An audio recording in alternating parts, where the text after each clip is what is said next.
বাচ্চাটা আমার না।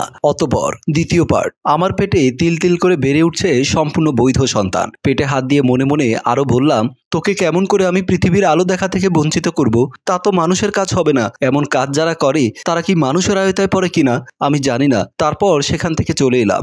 বাথরুমে গিয়ে চোখে মুখে পানি দিয়ে জীবনের মতো চোখে জল ধুয়ে আসলাম। পণ করলাম এই পোড়া চোখে আর দুঃখের অশ্রু টলটল করবে না। যদি করে তা যেন হয় আনন্দ অশ্রু। তারপর ফ্রেশ হয়ে ওয়াশরুম থেকে বের হয়ে গেলাম। আমি আমার প্রয়োজনীয় জিনিসপত্র ব্যাগে ভরে নিলাম। ব্যাগটা হাতে নিতেই রোহান আমার পেছনে এসে বলল, এইবার কিন্তু তোমার বেশি বাড়াবাড়ি হয়ে যাচ্ছে ইমা।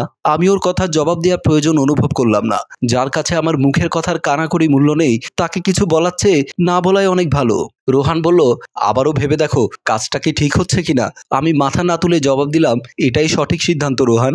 বিশ্বাসের জায়গায় একবার অবিশ্বাস প্রবেশ করলে তা আর ফিরিয়ে আনা সম্ভব নয়। রোহান বলল, কিন্তু তুমি কি ভেবে দেখেছো বাইরের পৃথিবীতে আমাকে ছাড়া তুমি কতটা অসহায়? আমি এবার ওর মুখের দিকে তাকিয়ে হেসে বললাম, থাক, তোমার আর আমাকে নিয়ে চিন্তা না করলেও চলবে। রোহান বলল, তবে কি সব সম্পর্ক চিরদিনের জন্য ছিন্ন করে যাচ্ছ? আমি বললাম, সম্পর্কটা হয়তো অনেক আগেই শেষ হয়ে গেছে, আমি ঠিক বুঝতে পারিনি, সেটাই আমার ভুল। এই বলে আমি ব্যাগ নিয়ে রুম থেকে বের হয়ে গেলাম। রোহানও আমার পেছন পেছন চলে আসে। রুমের বাইরে দরজা আসতেই রোহান পেছনে এসে বলল, তবে জেনে রেখো এটাই তোমার সাথে আমার শেষ দেখা। চিরদিনের জন্য আমার বাড়ির দরজা তোমার জন্য বন্ধ হয়ে গেল। আমার মনে কোনো পাপ বা দুঃখ নেই। আমি দরজার ভেতরের মানুষ নই, দরজার বাইরের মানুষ। তাই চলে যাচ্ছি, ভালো থেকো। সত্যি তুমি অনেক মহত্ব দেখিয়েছো। আমাকে একজন নষ্ট করে দিয়েছে জেনেও তুমি আমাকে ভালোবাসা দিতে চেয়েছো, সাথে নিয়ে সংসার করতে চেয়েছো। সত্যি বলতে আমি এর যোগ্য নই। কথাগুলো বলে সেখানে এক মুহূর্ত না দাঁড়িয়ে আমি সেখান থেকে চলে আসলাম।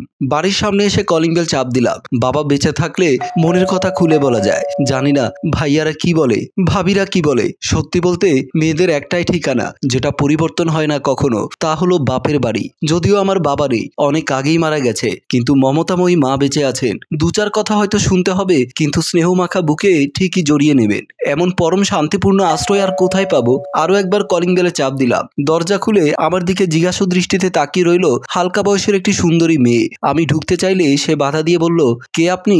আর এমন জোর করে বাড়ির ভেতরে প্রবেশ করতে চাচ্ছেন কেন?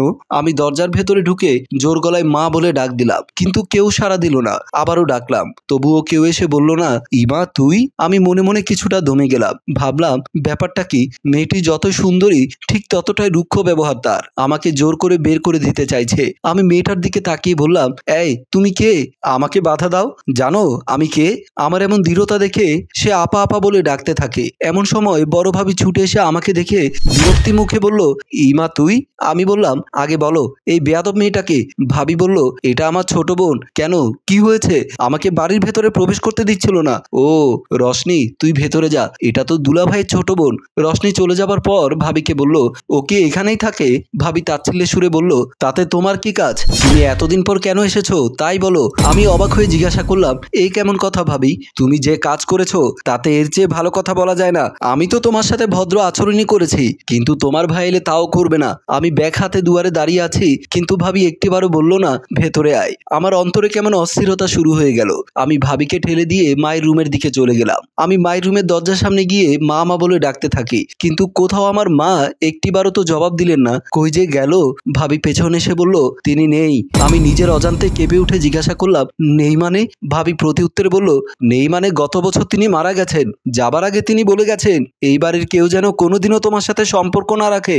আমি অশ্রু ভেজা চোখে ভাবির দিকে তাকিয়ে রইলাম। সে চোখ নামিয়ে নিল। আমি বুঝতে পারলাম তারপরে আমাকে কি বলা হবে। আচ্ছা ভাবি, বুঝতে পারছি, তবু আমি ভাইয়াকে দেখে যাব।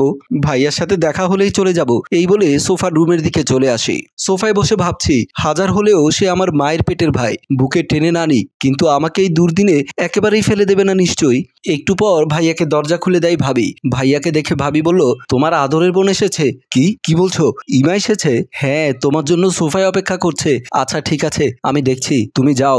ভাইয়া এসে আমাকে সোফায় বসে থাকতে দেখে চমকে উঠলেন। আমি মা হারানো নিদারুণ নিষ্ঠুর কষ্টে আহাজারি করে ভাইয়ার বুকের মাঝে আশ্রয় খুঁজতে ঝাঁপিয়ে পড়তে যাচ্ছিলাম, কিন্তু ভাইয়া আমার সরে গেল। ভাইয়ার ভাব দেখে মনে হলো আমি পৃথিবীর সবচেয়ে নিকৃষ্ট মানুষ। আমার ছোঁয়া লাগলে তিনি অস্পৃশ্য হয়ে যাবেন। ভাইয়া জোর গলায় ভাবিকে ডাকতে লাগলো, প্রিয়া, এই প্রিয়া, একটু এদিকে এসো তাড়াতাড়ি। প্রিয়া এসে পাশে দাঁড়িয়ে বলল, কি হয়েছে ওকে বলে দাও, তার সাথে আমাদের কোনো সম্পর্ক নেই। মা নিষেধ করে গেছেন, হাজার হলেও মায়ের আদেশ বলে কথা। আমি তো তার মতো অবাধ্য সন্তান নয়। আমি বুঝতে পারলাম না আমার মমতাময়ী মা এ কথা বলে গেছেন নাকি এটা ওদের সবার চক্রান্ত আমাকে সম্পত্তির ভাগ থেকে বঞ্চিত করার জন্য। যাচ্ছি ভাইয়া, কিন্তু ইফতিয়ার ওর বউ সুমাইয়া কই? ওদের দেখতে পাচ্ছি না যে। ভাবি বলল, এত দরদ তোমার দেখাতে হবে না, ইফতি বিয়ে করে শ্বশুর বাড়িতে থাকে এখন। আশা করি তোমার ভাইয়া কি বলেছে তা তুমি ভালো করেই শুনেছো।